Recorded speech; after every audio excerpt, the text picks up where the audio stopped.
Grateful that you can join us. Thank you very much for staying with us. This is Wake Up Africa, and we're going through the news. As and when it comes, make sure that you drop your comments. I will share with the world. Is My Dominion TV on Facebook and, of course, on YouTube as well. Make sure you also tell us where you are watching us from. My guests are still in the studios. Forgive me. Just doctor, you just one for the benefits. No. Dr. Justice Apia Kubi is in the studios, and of course, Reverend. Me? No, Pastor. Okay. Just Pastor is fine. Okay. Yes. Just by the school. No. Pastor Bernard. It's not easy. If it were easy, I would have been calling myself a pastor. Well, it's not easy. But I told you I like the word pastor than reverend. Okay. Yes, I think you explained. Yeah. Because reverend is ceremonial title. Pastor is a functional title. It's work. Interesting. I like it. Yeah, you like the work. Yes. The work and the title. All right. Anyway, let's get on to the news. Strategic Mobilization Ghana Limited, SML, has strongly criticized a raid conducted by the Office of the Special Prosecutor, calling it unwarranted and unjustified. The operation, which took place on Tuesday, June 10, saw OSB officials accompanied by national security operatives storm SML's offices in Osu and Tema without prior notice or the presentation of a warrant, according to the company. In a statement issued on Wednesday, June 11, SML expressed concern that the raid jeopardizes the integrity and continuity of a critical national revenue assurance system. It operates in partnership with the Ghana Revenue Authority. These were some of the things they had to say. The unwarranted invasion and coordinated operation conducted on Tuesday 10th, June 2025 by personnel from the Office of the Special Prosecutor, supported by the National Security Operatives at our divisional offices in Osu and in Tema. The operation led to the removal of critical working equipment, significant damage to properties, the temporary detention of staff members, and assaults on staff members. The forceful dismantling of the nation's only independent real-time petroleum monitoring system risks eroding years of progress in revenue assurance. Without urgent corrective action, the sector is open again to revenue loss. And so this is part of the statement that they issue. Yeah, when why they are still within their right to say whatever they say. Yes. So let them go ahead. I don't know why Pastor Badi is laughing. Yeah, because you see, are very laughable. There's a saying that it's in Cree, but in English it's like, if they are not making the noise behind you, that is very nice. So I understand. But for me, if they think that whatever they are doing, the Office of the Special Prosecutor did is wrong, of course, that's why we are going to go to court. I wasn't them who brought go to court mantra. Yeah, that's why they should go to court. Let's meet in court. But we are praying that let them do whatever they need to do. The Office of the Special Prosecutor, let them do whatever they need to do legally to get back our monies. Right. We just want to see that. I've been saying here over and over again that what the Office of Special Prosecutor is doing is great, but for me, it is not enough.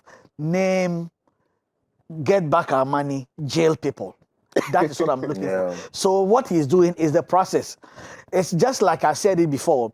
The fact that you play good game, if you don't win, is absolutely useless. So we are expecting Jabin, is that Jabin, right? Yes. And his people to really win cases, get back our money, put people to court, to prison. That's it. Not necessarily prosecute people and what do you call this? Go to court.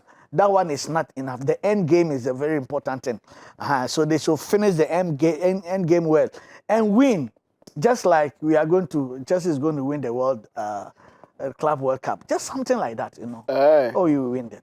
I see. Because we are not like special. PSG is inside the Oh, massa. we shall see. You know, I think you are the stressed, mention but of you are Chelsea stressed. just dropped everything in me. I mean, I'm surprised that we You are could mention Chelsea this early morning. So it was a good morning. It was a good morning until there was a mention of such a team. I'm surprised, but it's fine. Chelsea Women's Fellowship. Okay. Oh, really? Oh, my God. This is so not fair.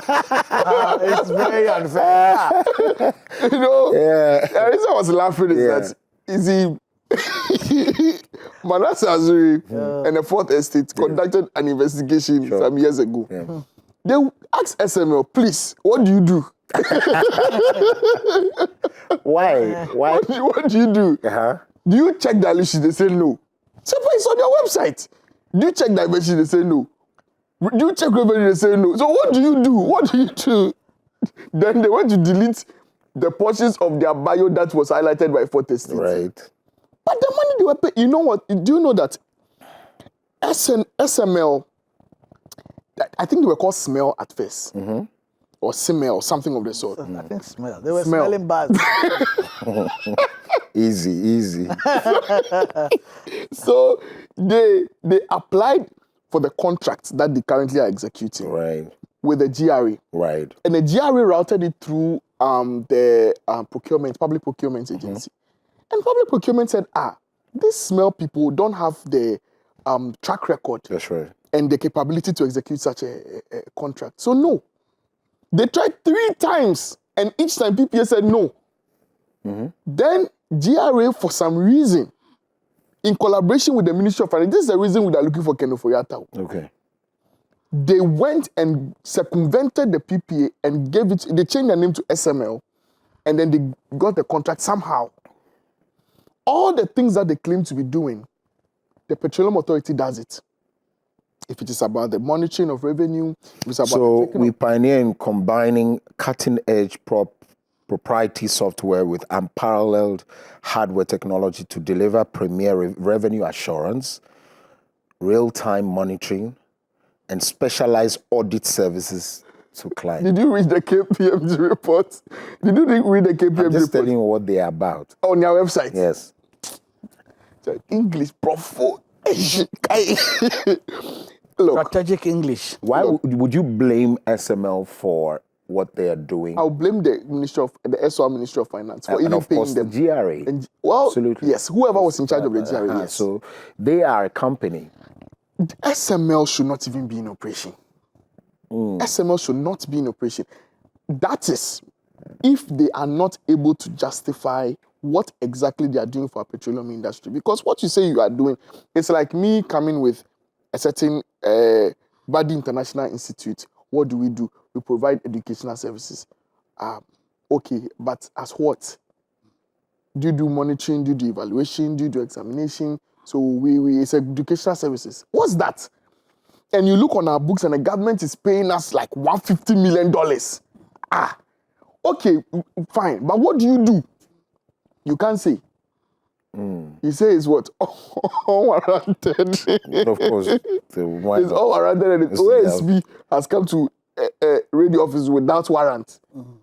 That they didn't show warrant. They didn't display warrant. That's not what they meant. They said it. Yeah, they added it. Now, in the context, the unwarranted was coming from them. So the unwarranted is like, it's like it's unnecessary. Say, no, what you are doing is unwarranted. That's what they meant. So you guys, no, go yo. It's fine. Let's go to the next story. Oh my When Lord! Doc has taken the picture, I think let's go to people, please forgive us. Let's go to the next story. I tell you, the African Sustainable Energy Center (ASEC) has expressed profound disappointment in stakeholders on the management of energy sector levies following failure to scrap the controversial $1 per liter fuel levy. They express their displeasure with the Chamber of Oil Marketing Companies for not representing the interest of the consumers. After weeks of public backlash, consultants and engagement, the government's decision to merely postpone the implementation of the levy is unacceptable and out of touch with the needs of the Ghanaian people, postponing a flawed policy that does not make it right. The levy is not reformed, simply delayed. That's not progress. COMAC's action is in welcoming to delay rather than eliminating the fuel levy reveals a disturbing lack of urgency in addressing the real challenges within the energy sector. This decision does not alleviate public concern, it prolongs it. What consumers demanded was their total removal of the one Ghana fuel levy, not a pause button. Yeah. When politicians say that we have postponed something, it's almost the same as they have scrapped it off. It's just that, and even when they scrap it off, that the people want to hear, they can still come back again with a different proposal. So to me, it's neither here nor there. I really think that if we need some levy in order for us to get a good energy, to get good electricity, I really think that it's a laudable idea. I see. I really thought that the reason why they got that backlash is how the whole thing was presented. And John Maxwell said it's not what you say, but how you say it. Yeah. So how it was presented, it looked pretty much like they wanted to trick us small, but that one didn't go well. So they gave the intention was good, the presentation didn't go well for us, and so I really think that they should come again. And I think maybe they can come with maybe a better deal or something like that. That is where I thought. Oh, the one Ghana city. Oh, better. It can even be 2-3 Ghana cedis, but it has to be something that comes. Put timelines to it that will pay to this point. Exactly. Anyway, they have to come up with something that, at the end of the day, Ghanaians, we are very understanding. Yeah. So if they'll be able to come up with something that the better deal means something that it will resonate with Ghanaians, we will take it. I mean, if we know really that 1-2 Ghana cedis will make us get good electricity, why shouldn't we? So just because there are lack of trust when it comes to politicians is what the problem is. Yeah. That's really what I say.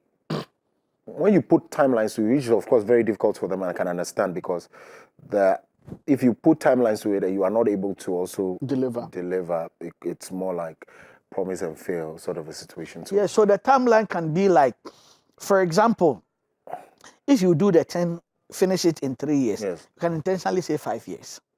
Okay. Yeah, so that when you finish in 3 years, you can even use it as a bragging right. If you cannot also, at least you have put something that can mitigate whatever you said. So I would have thought that probably within the period, because I know how, as much as the government appointees also misuse some of these fuel coupons, within the period, if we are going to be paying for 3 years, in 2 years, fuel coupons are either reduced or eliminated.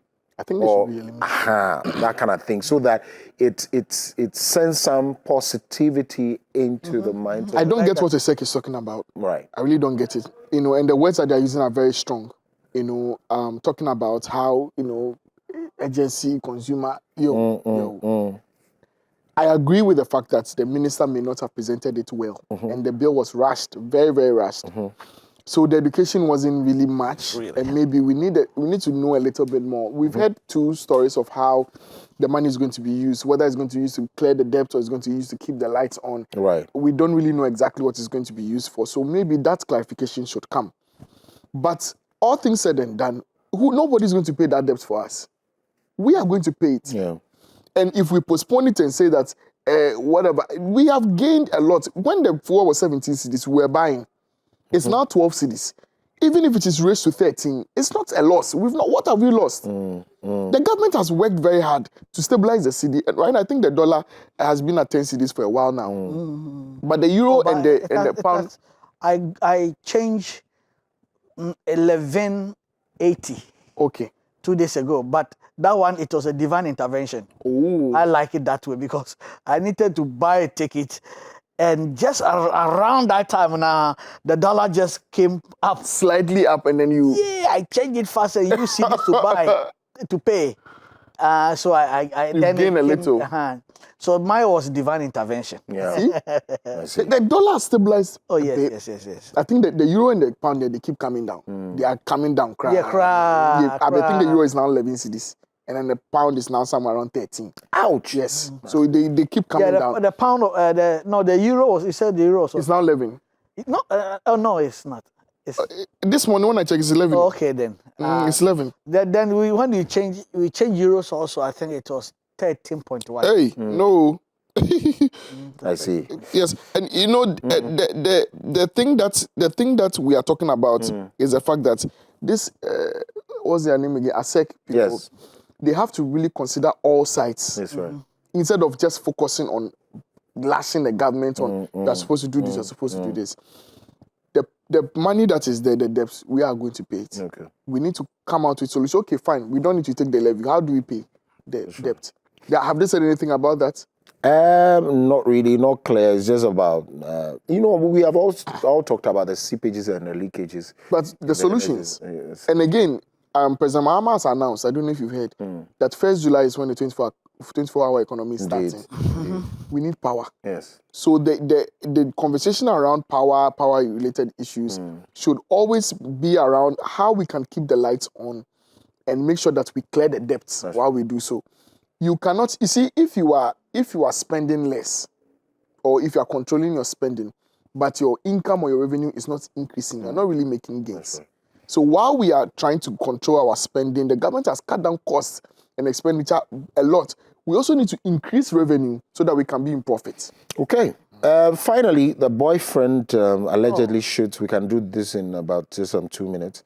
A 20-year-old woman, Philippa Frimpong, popularly known as Ya Baby, has been shot dead by her boyfriend at Votedeke, right? A suburb of Yeji in the Pru East district of the Bono East region.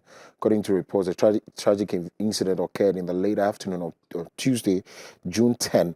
The suspect, identified as popular TikToker Hayford Boating, also known as Kobe GH, has been arrested in connection with the shooting. Ya Baby has sustained a gunshot wound to her left arm and was rushed to St. Martin's Hospital in Yeji, where she was pronounced dead. So how did he get the gun? Exactly. According to nobody can tell though. That's one other thing. The other one is that there's a lady who is a close friend to the Ya Baby lady who said it's a pump action gun. Hey. Yeah, pump action.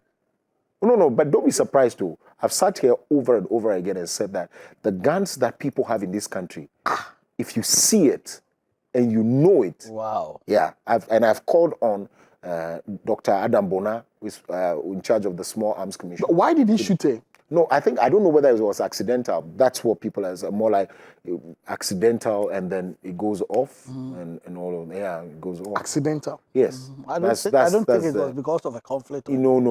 It was. I understand it was just. Or he wanted to accidental. test it how the lady would feel if he. No, not that.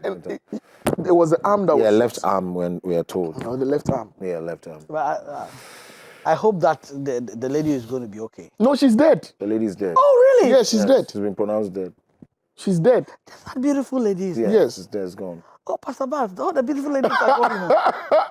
Koku, Why you mention It's your fault. So today is one of your last chances. Oh. How? You don't mention it. They say you are mentioning my name. You see, when you mention now, you just did like No, this. I was watching it. What? The time is up. What are you watching again? This is your doing. You hear for my native doctor. Anyways, tomato mix. Why are you looking at my face to do Gino advert? Oh, because maybe it depends. Your future wife, you would What have has to she done? comment. A big thanks to Gino Tomato Mix and of course the Bank Hospital and the Aqua Clear Mineral Water. I'll marry you on this Coming out, coming out. There's so much more we're going to be giving. Check the Trends app. There's also the Ask the Doctor, and later on we're speaking to Ben Nestel in Spines. She also joins us. You want to stay with us?